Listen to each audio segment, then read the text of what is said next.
Singura modalitate sigură de a te îmbogăți încet este să investești pe piața bursieră. Ai auzit asta de la superinvestitori, ai ascultat interviuri, ai citit articole și totuși încă nu ai un cont de tranzacționare, nu ești sigur de ce n-ai făcut încă pașii, nu știi de unde să începi, fiindcă totul pare foarte complicat.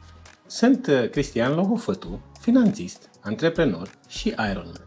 Astăzi o să-ți explic de ce, dar și cum să începi să investești, abordând cele mai comune temeri și anxietăți, explorând motivația reală pentru care merită să faci acest pas și cum o să-ți transforme viața. Există 4 modalități legale de a deveni bogat, care sunt foarte ușor de observat dacă analizăm componența clasamentului Forbes: moștenirea, divorțul, antreprenoriatul și investițiile. Nu cred că sunt cea mai potrivită persoană să vă vorbesc despre moștenire sau despre divorț. Dar, având 20 de ani de experiență ca investitor pe bursele internaționale și 18 ca antreprenor, care a fondat o companie de top 0,1% în România, pot să vorbesc despre investiții și despre antreprenoriat. Majoritatea poveștilor de succes, transformate în cărți sau filme, sunt despre antreprenori care încep o afacere de la zero, adesea după ce au eșuat alte afaceri. Și, de data asta, trecând prin eforturi supraomenești, riscuri, durere, reușesc un business care schimbă fața lumii. Inventează automobilul, extrag petrol, fabrică pantofi de alergare, schimbă fața supermarketurilor sau inventează tehnologii pe care le folosește întreaga planetă și devin în felul acesta independenți financiar.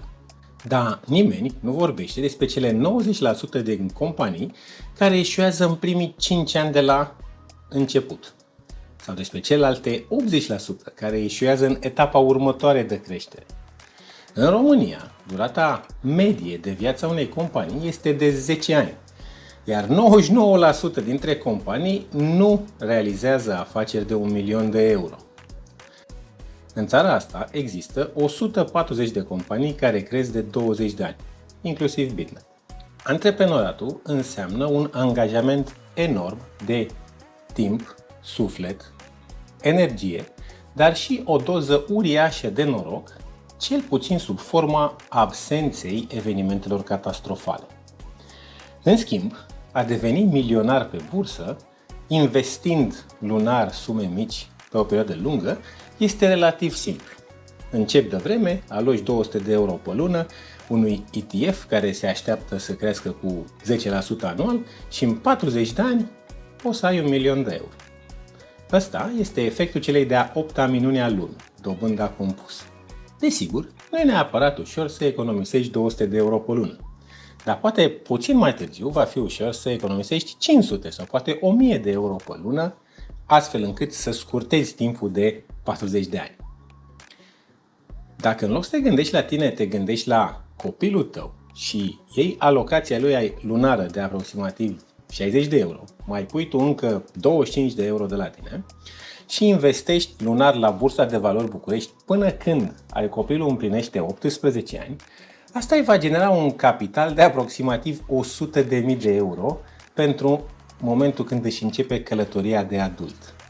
22 de ani mai târziu, economisind doar altă 100 de euro pe lună și el, copilul tău va fi milionar la 40 de ani. Toate lucrurile astea sunt ușor de observat, sunt ușor de calculat, sunt ușor de reprodus când te uiți înapoi și înțelegi matematica. Cu toate astea, în România există doar câteva sute de mii de conturi la bursă, mai puțin de 5% dintr-o populație adultă de 15 milioane de oameni și o populație activă de 8 milioane, care va să zică că trebuie să existe ceva rezerve legate de investiția la bursă. Există desigur multe scenarii și motive pentru care încă nu ai început să investești. Te încurajez să-mi spui în comentarii ce mi scapă sau ce am înțeles greșit. Am să abordez câteva dintre cele pe care le-am întâlnit în jurul meu sau le-am auzit adesea. În primul rând, sunt înconjurat de profesioniști, de lideri din corporații, dar și de liberi profesioniști, precum ar fi avocați, notari, experți, cu venituri și averi peste medie. dar și costuri proporționale cu veniturile pe care ei le au. Există, în ce am văzut eu, mai multe tipuri de rezerve. Ce se întâmplă dacă pierd banii? Bursa e complicată, e doar pentru oameni inteligenți. Ar fi trebuit să încep mult mai devreme.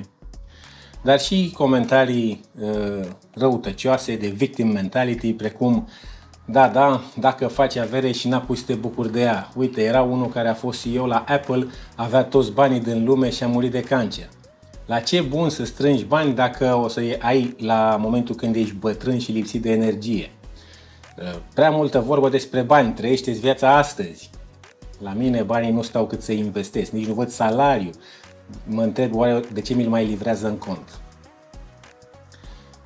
E normal să-ți fie teamă pentru banii pe care i-ai acumulat cu multă muncă, dar de aceea trebuie să evaluezi. Vrei să muncești tot restul vieții? Vrei să muncești până la 80 de ani? Ce pensie crezi că o să primești? Dacă, ascultând întrebarea asta, ai răspuns cu mândrie, am deja un cont de pensie privată pilonul 3, sau mai rău, am un produs de asigurare investiții Unit Linked de la un mare și reputat furnizor, să știi că deja ai luat decizia și ți-ai asumat toate riscurile pe care crezi că le comportă investiția la bursă. Dar, suplimentar, plătești un preț de 10 sau poate sute de ori mai mare pentru accesul la aceste riscuri decât ai putea. Expunerea ta nu se va agrava dacă investești pe piața bursieră, ci se va îmbunătăți. Va deveni mai puțin riscantă și îți va crește randamentele pe care le înregistrezi. Teama de necunoscut este ceea ce ne-a ajutat ca specie să supraviețuim și să stăpânim lumea. Chiar dacă suntem niște animale fără gheare, fără dinți, fără forță. Pe de altă parte, teama de necunoscut ne menține săraci. Daniel Kahneman a demonstrat într-o serie de lucrări pentru care a ajuns să primească Premiul Nobel pentru economie că oamenii se feresc în mod natural de riscuri prea mari și, prin urmare, nu se expun suficient la pariuri cu expected value pozitiv. Când ne gândim la cazinouri, știm că jocurile sunt biased în favoarea cazinoului și, prin urmare, este rațional să nu jucăm. Dar modul în care jocurile sunt biased este că șansele de câștig ale cazinoului sunt de aproximativ 51-55%. Iar tu trebuie doar să lași matematica să-și facă treaba, să joci de foarte multe ori ca aceste șanse să-i favorizeze pe ei. Dacă inversăm însă acest concept, cum ar veni, ce s-ar întâmpla dacă ai putea face din timp și din matematică aliații în loc de adversarii tăi? Exact asta înseamnă să investești în mod constant, lunar, în ETF-uri cu costuri reduse, care ETF-uri reproduc indici foarte diversificați. Cum spune englezii, dollar cost averaging into low cost broad market index funds. Hai să luăm deci statistica și timpul ca aliat și să pariem pe viitorul umanității. Afirmația că bursa crește întotdeauna este incorectă din punct de vedere tehnic, dar este foarte relevantă din punct de vedere probabilistic. Acest lucru se datorează faptului că piața sau bursa înseamnă de adevăratele indici broad market, indici care conțin foarte multe companii. Asta înseamnă că acoperă multe zone geografice și multe domenii de activitate. Cu alte cuvinte, bursa este o reprezentare a economiei, care la rândul său este o reprezentare a umanității.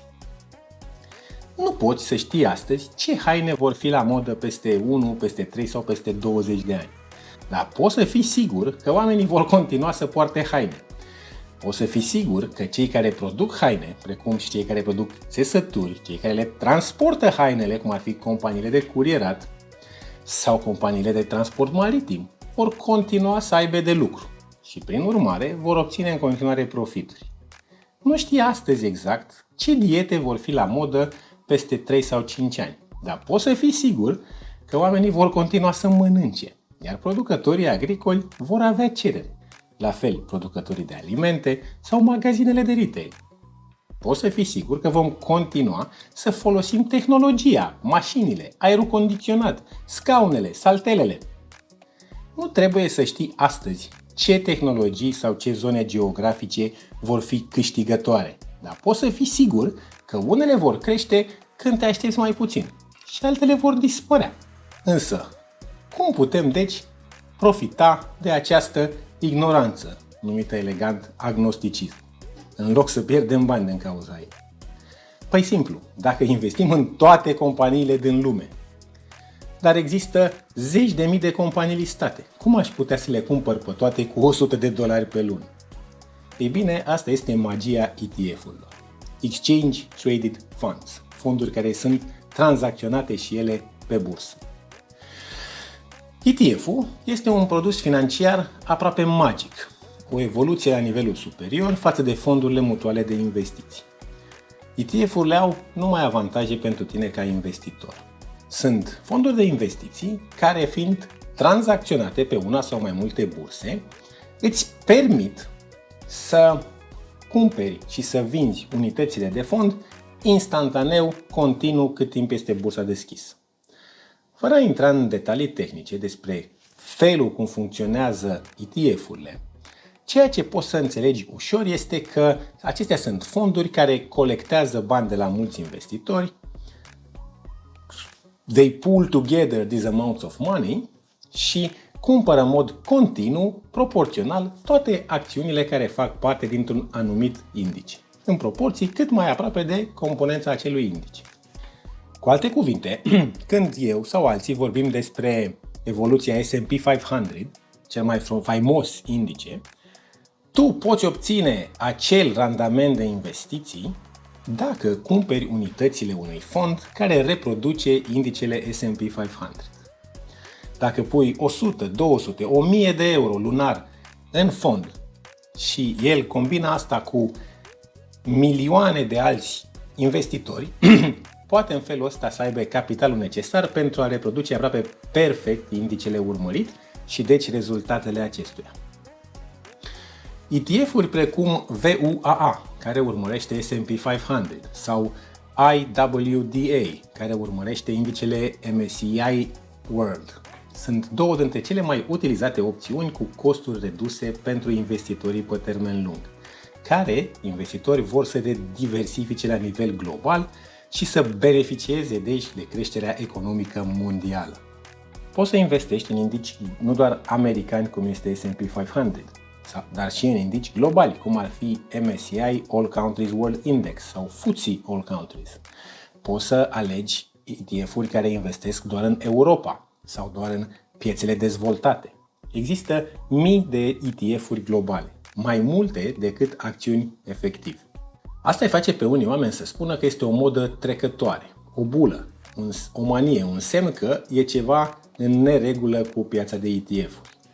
În timp ce alții susțin că e normal să existe mai multe feluri de mâncare decât ingrediente. Dacă, după ce m-ai ascultat, consider că ceea ce spun este încă prea complicat și vrei instrucțiuni mai simple, îl citesc pe Warren Buffett. Investește lunar toți banii pe care îi poți economisi într-un ETF cu costuri reduse care reproduce un indice larg, cum ar fi S&P 500 sau MSCI All Countries World Index. Nu te gândi la absolut nimic timp de 20, 30, 40 de ani până când ai ajuns la momentul în care decizi să te pensionezi. Până atunci însă, indiferent dacă piața este în creștere, dacă piața este în scădere, dacă este o bulă, dacă este o panică, un mare krach bursier cum a fost în 2000 sau în 2008, indiferent de știrile pe care le auzi, indiferent de ce crezi că face bursa, în fiecare lună, fără a te gândi la nimic, cumpără de toți banii pe care îi ai disponibil pentru investiții, același ETF cu o acoperire largă a pieței. Cum faci asta în practică, de adevăratelea, unde și cum se cumpără aceste ETF-uri? Accesul la burse se face prin intermediul brokerilor. Așadar, primul pas este să ai un cont la un broker, care îți poate oferi acces la produse financiare pe care ți le dorești. Acest pas, deschiderea contului la broker, e de fapt cel mai riscant.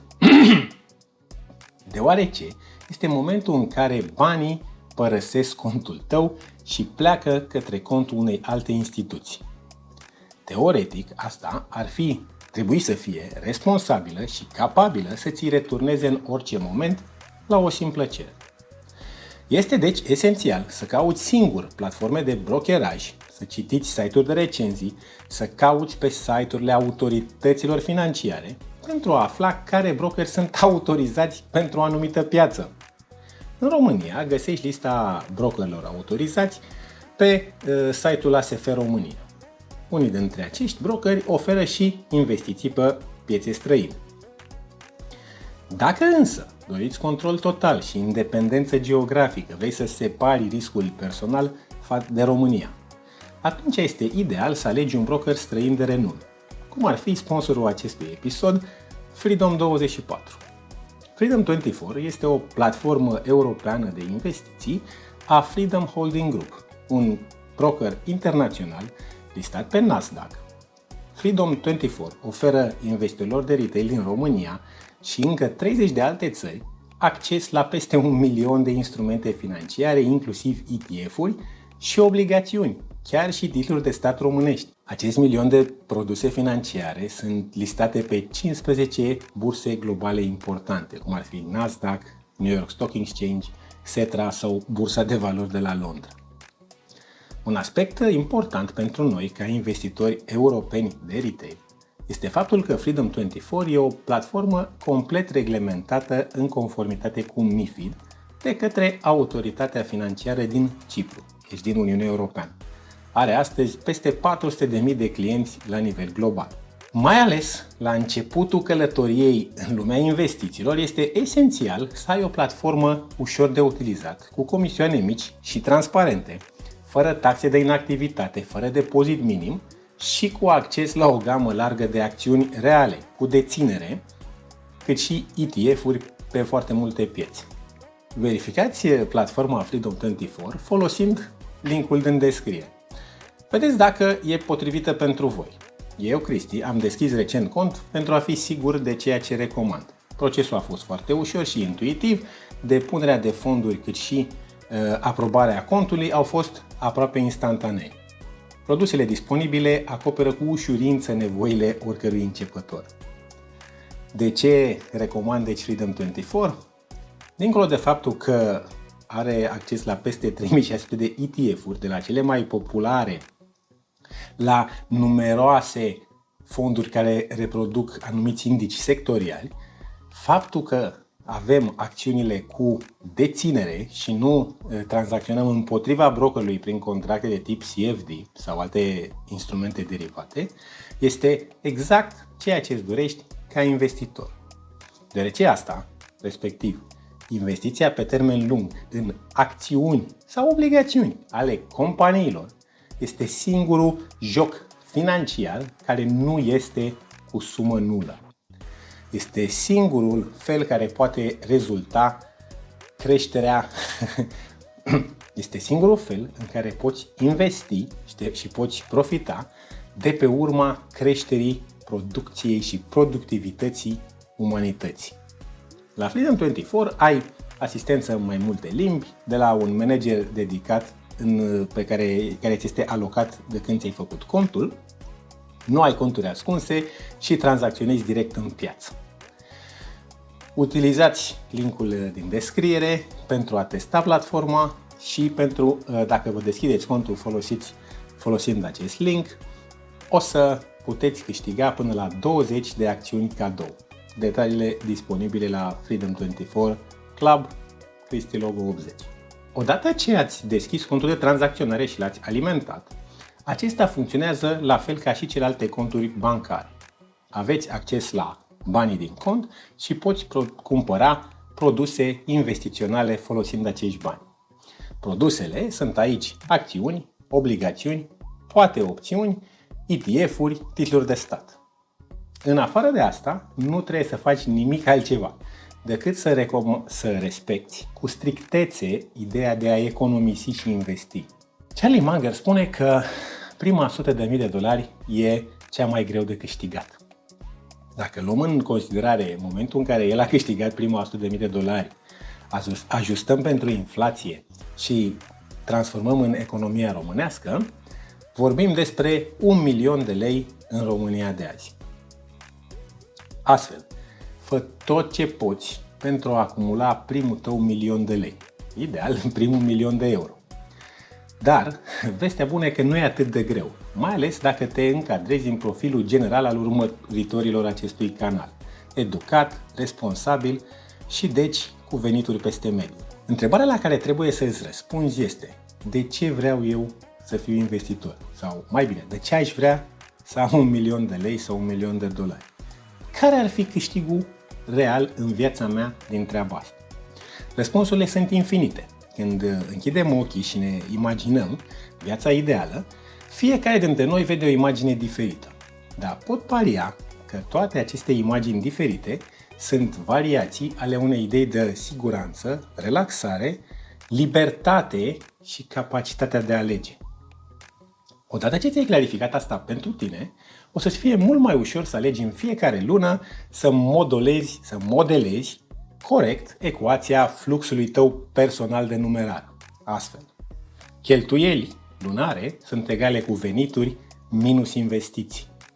Acest pas mental de reîncadrare, în care te plătești mai întâi pe tine însuți, și vorbim aici despre viitorul tău, un tu mai în vârstă, poate mai puțin dornic sau poate mai puțin capabil să muncească, poate mai slab fizic, cu siguranță un tu mai înțelept, care ar dori, ca oricine altcineva, să fi petrecut mai mult timp cu familie.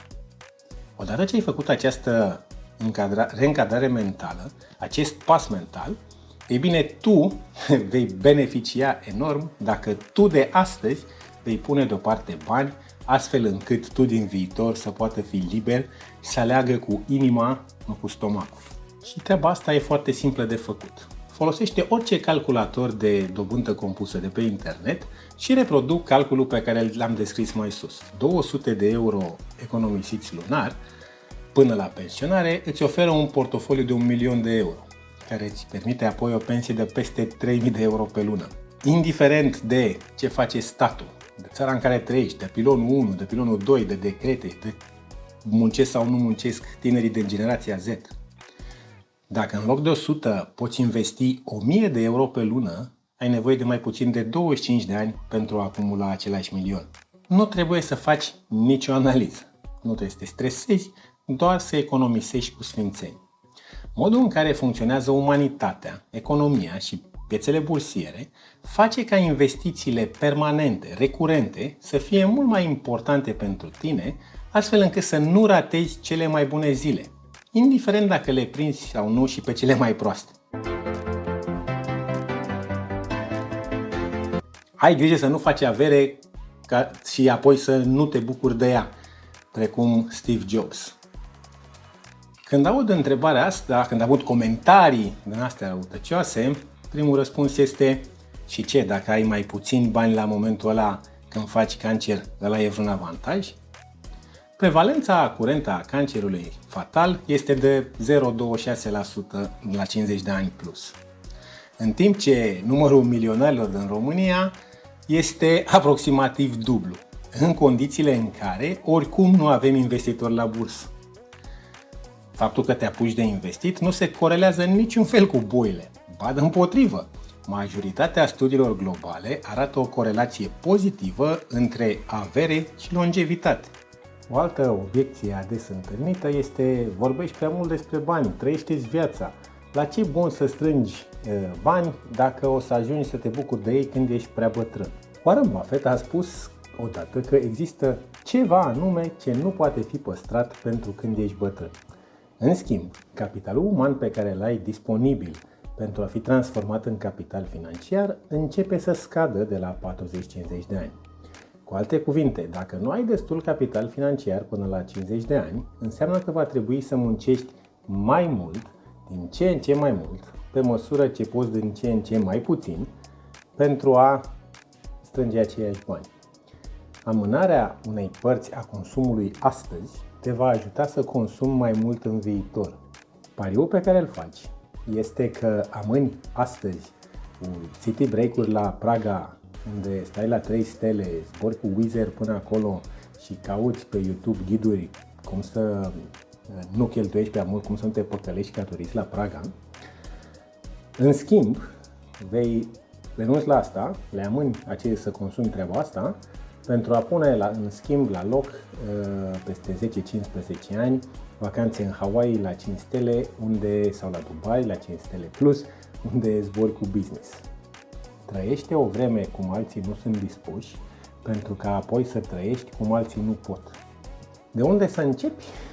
Dă click pe linkul din descrierea acestui clip și fă-ți cont pe Freedom24, care oferă în prezent o promoție de bun venit pentru utilizatorii noi. Dacă îți deschizi cont acum și le alimentezi, poți primi până la 20 de acțiuni cadou, fiecare valorând până la $800. Asta nu este o reducere, ci sunt acțiuni reale ale unor companii globale importante adăugate direct în portofoliul tău. Deschizi cont la Freedom24, îl alimentezi cu bani, folosești codul promoțional WELCOME și primești acțiuni. Valoarea fiecarei acțiuni poate varia, desigur, se aplică anumiți termeni și condiții. Dacă ți-a plăcut acest clip, îți recomand cu căldură și pe acesta, care e un episod în care prezint o analiză super științifică cu 1.000.000 de simulări Monte Carlo, care reconfirmă tot ce am povestit eu în episodul acesta, folosind 2600 de ani de date financiare pe 39 de economii dezvoltate. Cea mai sigură abordare pentru o pensie liniștită este să investești întreaga ta viață, pe toată durata vieții, în ETF-uri broad market. Sunt Cristian Logofotu, finanțist, antreprenor și Ironman. Am 20 de ani de experiență ca investitor, am 18 ani de experiență ca antreprenor, timp în care am fondat o companie din top 0,1% în România. Am multiple premii de antreprenoriat și Ironman. Am terminat 10 de triatloane, inclusiv 10 pe distanța de full Ironman, dintre care 3 campionate mondiale, inclusiv 10 pe distanța de full Ironman, dintre care 3 campionate mondiale, toate cele 3 trasee unde a fost dată campionatul mondial, și 14 half Ironman, dintre care un campionat mondial. Aș aprecia foarte mult dacă ai deveni unul dintre cei 15% din vizitatorii acestui canal care se și abonează. Deoarece asta ajută foarte mult canalul și mă motivează să continui să produc videoclipuri precum acesta. Mai mult, pe lângă aprecierile de tip like, YouTube funcționează ca monedă cu butonul de share, partajare, trimițând deci astfel acest videoclip către cineva căruia crezi că i-ar putea fi de folos, cuiva care ar putea să beneficieze de pe urma informațiilor pe care eu le prezint.